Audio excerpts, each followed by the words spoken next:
جتكم بهيبة ملك شبه الجزيرة، من شموخ العز وبوقفة قياد خلت الجمهور في رهبة وحيرة.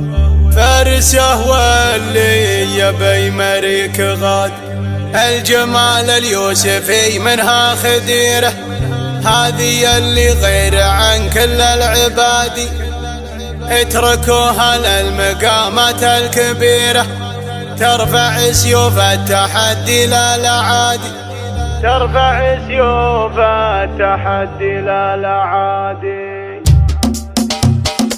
صفوا والعارضة لها ومشوا مسيرة، ارفعوا واليا قبلت كل الايادي، اتركوها للمنصات الكبيرة، ترفع سيوف التحدي لا الأعادي. جتكم بهيبة ملك شبه الجزيرة، من شموخ العز وبوقفة قيادي، مرحبا وسط المنصة يا الأميرة، جتكم اللي فارق بزين انفرادي، جتكم اللي فارق بزين انفرادي. تاخذه بنت الشيوخ بلا ذخيرة، من هي اللي بعدها تقدر تعادي، خلت الجمهور في رهبة وحيرة. فارسه واللي يبي مريك غاد، الجمال اليوسفي منها خديرة، هذه اللي غير عن كل العباد، العيون النجل والنظرة الشطيرة، والخصر ضامر وبرد في الهجادي، والخصر ضامر وبرد في الهجادي. الردوف تميل والخطوة قصيرة،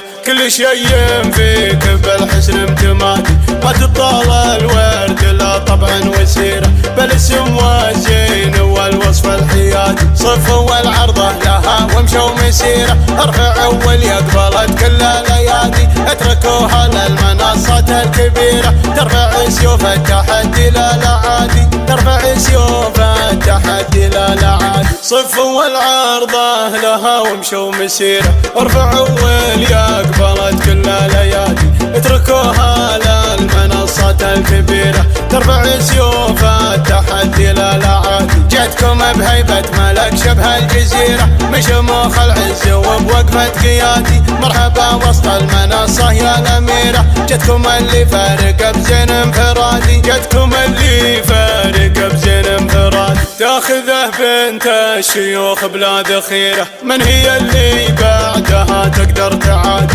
خلت الجمهور في رهبة وحيرة. فارسه واللي يبي مريك غاد، الجمال اليوسفي منها خديرة، هذه اللي غير عن كل العباد، العيون النجل والنظرة الشطيرة، والخصر ضامر وبرد في الهجادي، والخصر ضامر وبرد في الهجادي. الردوف تميل والخطوة قصيرة، كل شيء فيك بالحسن امتمادي، ما تطال الورد لا طبعا وسيرة، بل السم والزين والوصف الحيادي. صفوا والعرضة لها ومشوا مسيرة، ارفعوا واللي قبلت كل الايادي، اتركوها للمنصات الكبيرة، ترفع سيوف التحدي